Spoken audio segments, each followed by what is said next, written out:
ఆ రోజు అదే భువనేశ్వర్ గారిని కామెంట్ చేసేవాళ్ళు ఇప్పటికీ ఉన్నారు. సరే ఓడిపోయారు వాళ్ళందరూ, ఒకళ్ళు కాదు ఇద్దరు కాదు ముగ్గురు నలుగురు దాదాపు ఆ రోజు ఎమ్మెల్యేలుగా ఉన్నారు వాళ్ళు. సో వాళ్ళందరిపైన ఈ పార్టీ యాక్షన్ తీసుకోబోతోందా? అంటే లోకేష్ రెడ్ బుక్ అన్నారు, రెడ్ బుక్లో పేర్లు రాశానన్నారు, అది అన్నారు ఇది అన్నారు. కానీ ఇప్పటివరకు పార్టీ కార్యకర్తలు అందరిలో ఉన్న ఒక ఆలోచన సోషల్ మీడియాలో జరుగుతున్న ప్రచారం కూడా చూస్తున్నాం, మీ వాళ్ళే పోస్టులు పెడుతున్నారు. రెడ్ బుక్ అన్నావు, ఏది రెడ్ బుక్ ఎక్కడ ఇంప్లిమెంట్ చేయట్లేదే? లోకేష్ అన్న మనకి భువనేశ్వరి గారు అమ్మలాగా అనుకుంటాం, తెలుగుదేశం పార్టీ కార్యకర్తలకి కానీ కార్యకర్తలు కాని వాళ్ళకి కూడా అమ్మలాగే అనుకుంటా ఉంటారు, పెద్ద ఆవిడ కాబట్టి. సో మనకంటే ముందు లోకేష్ అన్నకి భువనేశ్వరి గారు కన్న తల్లి, ఆయనకి బంధం ఉంటుంది. ఇప్పుడు మనం పార్టీ లీడర్గానే చూస్తాం లోకేష్ అన్నని, కానీ వాళ్ళిద్దరికీ పేగు బంధం ఉంది. మనమే భువనేశ్వరి గారిని అంటే ఇంత సఫర్ అయినప్పుడు కన్న కొడుకు ఎట్లుంటుందండి?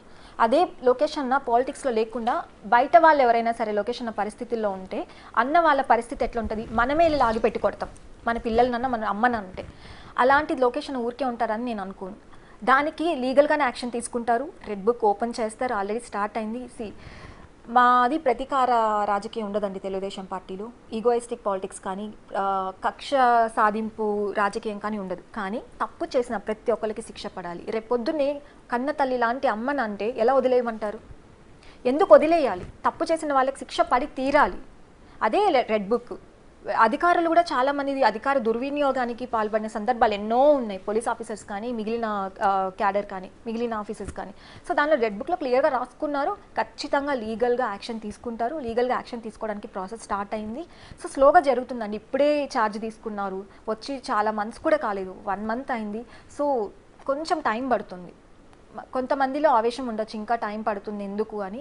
బట్ దానికంటే ప్రయారిటీస్ చాలా ఉంటాయి. ఇప్పుడిప్పుడే అందరినీ సెట్ చేస్తున్నారు, సిస్టమ్ డెవలప్ చేస్తున్నారు. ఆ సిస్టమ్ డెవలప్ అయిన తర్వాత నెక్స్ట్ ఖచ్చితంగా మమ్మల్ని ఎవరైతే టార్గెట్ చేశారో, ఒక కార్యకర్తను చంపేశారండి గొంతు కోసి, అలాంటి వాళ్ళని మేమెందుకు వదులుతామండి? తప్పు కదా, మర్డర్ చేయడం తప్పు.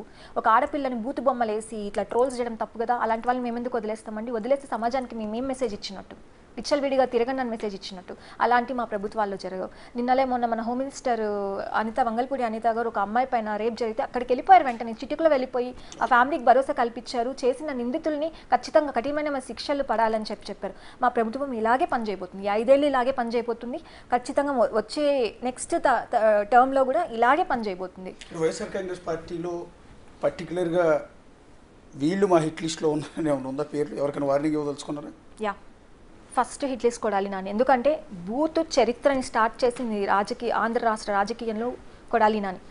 మీరు చూస్తే ఆ పదజాలం ఏంటి, ఆయన వేషధారణ ఏంటి, ఒక అసెంబ్లీ లేదు, ఒక ప్రెస్ మీట్ లేదు, ఒక లేడీ యాంకర్ ఉందని లేదు, కనీసం ఒక మహిళ నా ముందు మైక్ పెట్టి అడుగుతుంది అని ఆ మహిళకి గౌరవం ఇచ్చి మాట్లాడిన సందర్భాలు కూడా లేవు. లేడీ యాంకర్ ఉన్నా సరే ఆవిడ ముందే పచ్చి బూతులు మాట్లాడిన సందర్భాలు ఉన్నాయి, చాలా రకరకాలుగా మాట్లాడు. అలాంటి వాళ్ళని శిక్షించకపోతే సమాజం చెడిపోతుందండి. అలాంటి వాళ్ళని ఖచ్చితంగా మా లిస్ట్లో కొడాలి నాని ఉన్నారు, ఇంకా కొంతమంది లీడర్స్ ఉన్నారు, ఇంకొంతమంది భార్గవ్ రెడ్డి ఉన్నాడు. భార్గవ్ రెడ్డి నా పర్సనల్ లిస్ట్ అండి.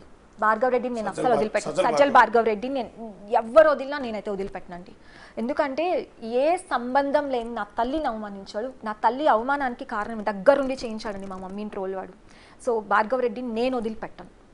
లీగల్గా ఖచ్చితంగా వాడిపైన యాక్షన్ తీసుకోబోతున్నాను. చాలామంది ఉన్నారండి, వస్తే అన్ని మెల్లిగా మా పార్టీ రెడ్ బుక్ ఓపెన్ చేస్తారు, అన్ని త్వరలోనే బయటకు వస్తాయి. తప్పు చేసిన ప్రతి ఒక్కరండి, వీళ్ళు వాళ్ళు అని కాదు, తప్పు చేసిన ప్రతి ఒక్కరికి శిక్ష పడి తీరుతుంది.